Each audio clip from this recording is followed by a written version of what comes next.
जितना ज्यादा मैं यीशु की ओर देखता हूं, सिर्फ धार्मिक तरीके से नहीं, बल्कि व्यावहारिक रूप से, आत्मिक रूप से,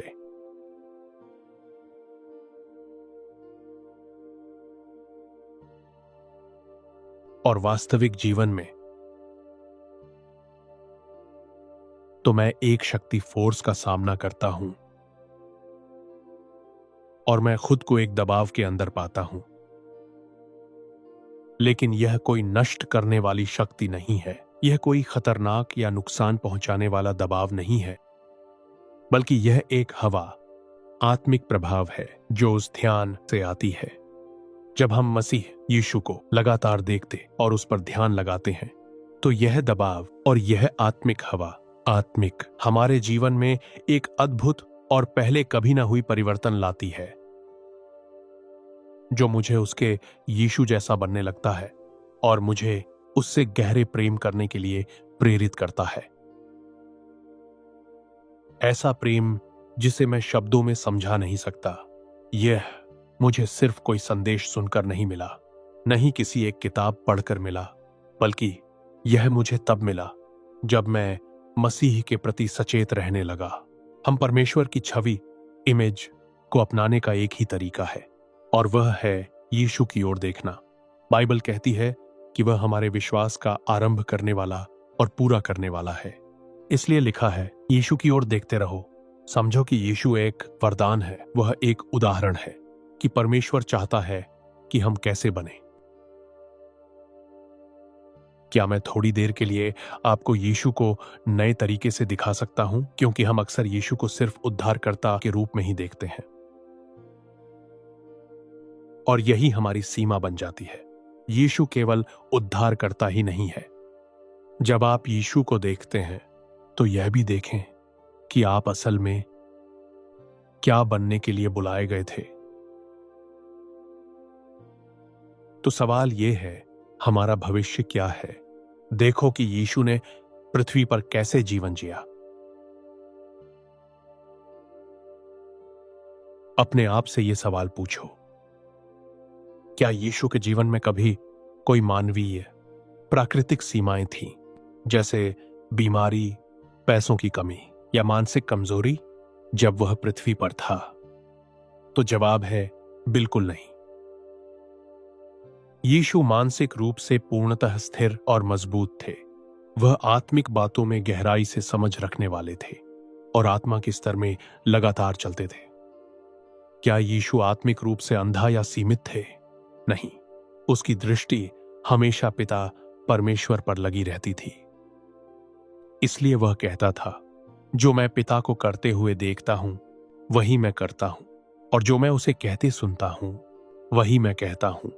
इस तरह उसकी आंखें और कान हमेशा स्वर्गीय बातों पर लगे रहते थे। इसलिए अपने आप को जानो कि तुम कौन हो। आपको क्या बनना चाहिए? ठीक है, कोई सीमाएं नहीं। वह पानी पर चला और उसकी उपस्थिति से दुष्ट आत्माएं डरकर बेअसर हो जाती थीं। उसकी उपस्थिति हर बुरी आत्मिक शक्ति के लिए खतरा थी। जब वह आता था तो अंधों को दृष्टि मिल जाती थी, और जब वह मरे हुओं के पास जाता था तो वे जीवित हो जाते थे। लाजर बाहर आ, तलिता कुमी।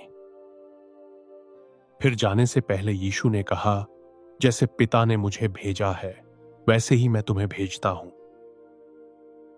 फिर उसने कहा, तुम इससे भी बड़े काम करोगे, यानी जो मैंने किया, जो मैं हूं, उससे भी आगे तुम जाओगे। तुम वही बनोगे और उससे भी अधिक करोगे, बहुत अधिक।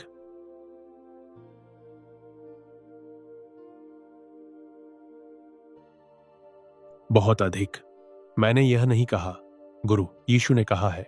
हमारे पहले उदाहरण ने यह कहा, हमारे पहले आदर्श प्रोटोटाइप ने यह कहा। इसलिए परमेश्वर जलने वाला जलस नहीं है, वह असुरक्षित, इनसिक्योर नहीं है, वह सीमित नहीं है कि वह नहीं चाहता कि आप उससे भी बढ़कर काम करें, बल्कि वह चाहता है कि आप उससे भी अधिक, बहुतायत से और बड़े काम करें। क्योंकि हर सच्चा पिता यही चाहता है कि उसका बेटा उससे भी आगे बढ़े और सफल हो। देखो, जब परिवार की बात आती है तो परिवार हमेशा अपने ही लोगों की सफलता चाहता है, खासकर पिता, मां, बेटे और बेटियां। आपके बेटे की सफलता आपको खतरा नहीं लगती, सही है? नहीं। इसका मतलब है कि हम अभी तक उस गहराई में नहीं पहुंचे हैं जहां हम परमेश्वर के प्रेम की सुरक्षा को पूरी तरह समझ सकें, कि हम परमेश्वर के परिवार का हिस्सा हैं। बाइबल हमें मसीह के साथ सहकर्मी, को लेबरर्स कहती है। बाइबल हमें सहभागी वारिस, जॉइंट हेयर्स कहती है। और बाइबल कहती है जब मसीह प्रकट होगा तो हम भी उसके साथ प्रकट होंगे और हम उसके जैसे हो जाएंगे। हां, हम उसके जैसा हो जाएंगे।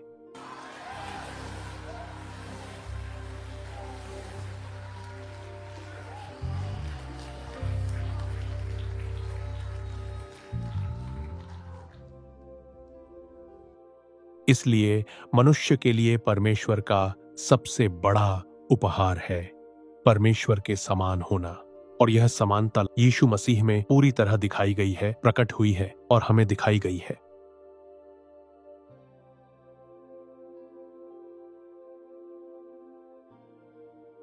इसलिए यीशु ही मेरा और आपका सबसे बड़ा विरासत, इनहेरिटेंस है। उसी की ओर देखते रहो कि उसके जैसे बन सको, उसकी तरह चलो, उसकी तरह जीवन जियो। यही एक सच्चे मसीही क्रिश्चियन होने का अर्थ है। क्रिश्चियन वह शब्द है जो उन लोगों के लिए इस्तेमाल होता है जो मसीह के साथ इतना चले हैं कि उनका व्यवहार, उनका जीवन जीने का तरीका, उनका दिखना, उनके शब्द, उनके हाव भाव, उनकी भाषा, उनके गुण, उनकी हर बात मसीह को दर्शाती है।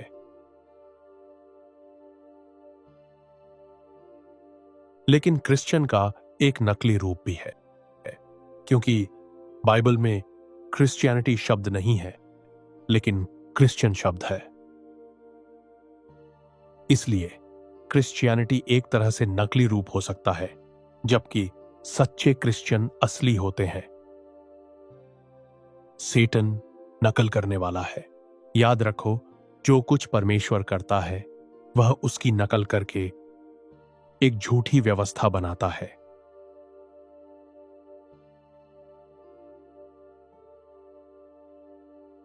इसलिए क्रिश्चियनिटी कई बार सिर्फ एक धर्म बन जाती है, लेकिन असल में क्रिश्चियन वह था जो हर बात में बिल्कुल यीशु जैसा होता था।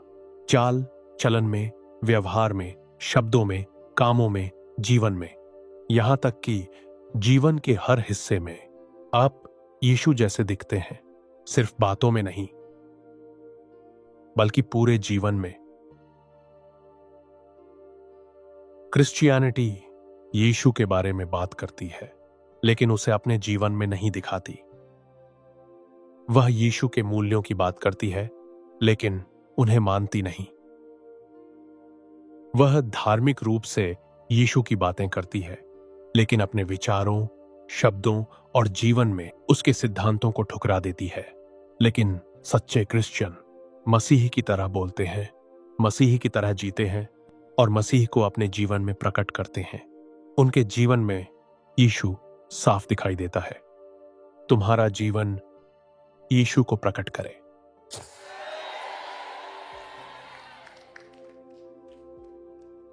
जब मैं मसीह को अपने अंदर रखता हूं, तो वह मेरे अंदर से चमकने वाली रोशनी बन जाता है। जब मेरा जीवन यीशु को दिखाने लगता है, तभी मैं सच में क्रिश्चियन कहलाता हूं। इसीलिए अपनी नजर मसीह से कभी मत हटाओ, कभी नहीं। जितना अधिक मैं यीशु की ओर देखता हूं, सिर्फ धार्मिक रूप से नहीं, बल्कि व्यावहारिक, आत्मिक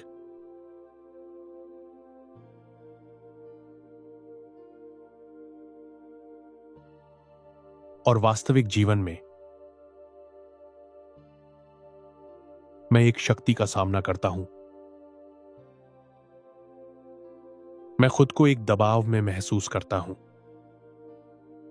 लेकिन यह कोई नष्ट करने वाली या खतरनाक शक्ति नहीं है। यह एक हवा है जो मसीह पर ध्यान लगाने से आती है। मसीह पर लगातार ध्यान लगाने से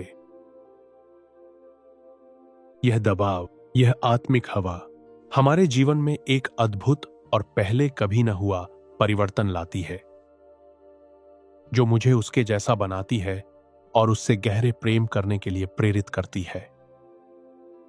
ऐसा प्रेम जिसे मैं समझा नहीं सकता। यह मुझे सिर्फ कोई संदेश सुनकर या किताब पढ़कर नहीं मिला, बल्कि तब मिला जब मैं मसीह के प्रति सचेत रहने लगा। इसीलिए जब आप यहां आते हैं तो आप खुद को यीशु से प्रेम करने से रोक नहीं पाते। सिर्फ यीशु एक व्यक्ति के रूप में नहीं, बल्कि उसकी पूरी परिपूर्णता, फुलनेस के साथ, क्योंकि जब वह आया तो वह अपनी पूरी परिपूर्णता के साथ आया। और जब उसने खुद को हमें दिया तो उसने अपनी पूरी परिपूर्णता हमें दे दी। बाइबल कहती है उसकी परिपूर्णता से हमने अनुग्रह पर अनुग्रह पाया है। अब इसका क्या मतलब है? कुछ लोगों के पास यीशु केवल थोड़े हिस्से में है। अगर यीशु आपका सिर, हेड नहीं है तो आपके जीवन में कुछ न कुछ गलत होगा, क्योंकि सिर ही शरीर को नियंत्रित करता है। इसलिए अगर यीशु आपके मन में नहीं है तो आपकी इच्छाएं, भावनाएं, सोच और फैसले बिगड़ सकते हैं। जब बाइबल कहती है कि उसकी परिपूर्णता से हमने पाया है, तो इसका मतलब है कि हमें मसीह के पूरे अधिकार के अधीन आना है। सिर्फ एक हिस्से में नहीं, बल्कि पूरे जीवन में। हमारे सिर, आंखें, कान, शब्द, दिल, शरीर, हर चीज में। तो सवाल यह है, क्या यीशु आपके मन का भी प्रभु है? क्या वह आपकी सोच को चलाता है? आपके दिल को कौन चलाता है? आपकी इच्छाओं को कौन नियंत्रित करता है? आप क्या देखते हैं यह कौन तय करता है? क्या आप इतने अनुशासित हैं कि कुछ चीजों को देखने से खुद को रोक सकें?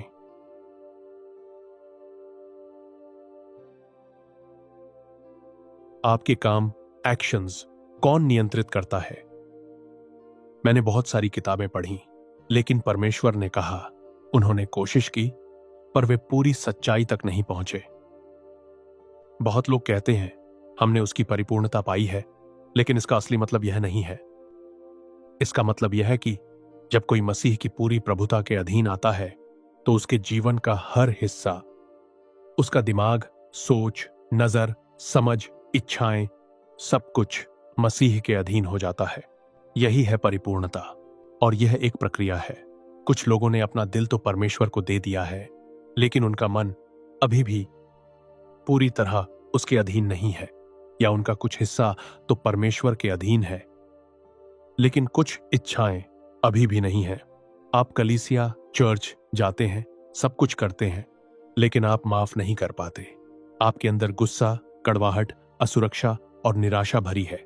इसका मतलब है कि आपके जीवन के वे हिस्से अभी मसीह के अधीन नहीं आए हैं, और इसलिए आपने उसकी पूरी परिपूर्णता अभी प्राप्त नहीं की है। उसकी परिपूर्णता हमें दी जा चुकी है, लेकिन समस्या यह है कि हम उसे पूरी तरह ग्रहण, रिसीव नहीं करते। उदाहरण के लिए, परमेश्वर का वचन आपके अंदर बोया गया है, लेकिन फिर भी बाइबल कहती है उसे ग्रहण करो ताकि तुम्हारी आत्मा का उद्धार हो। अगर यह संदेश आपको आशीष दे रहा है तो इसे शेयर करें, क्योंकि परमेश्वर का वचन जीवन बदलता है। और याद रखो, सब कुछ, सब सामर्थ, सब महिमा यीशु ही की हो। आमीन।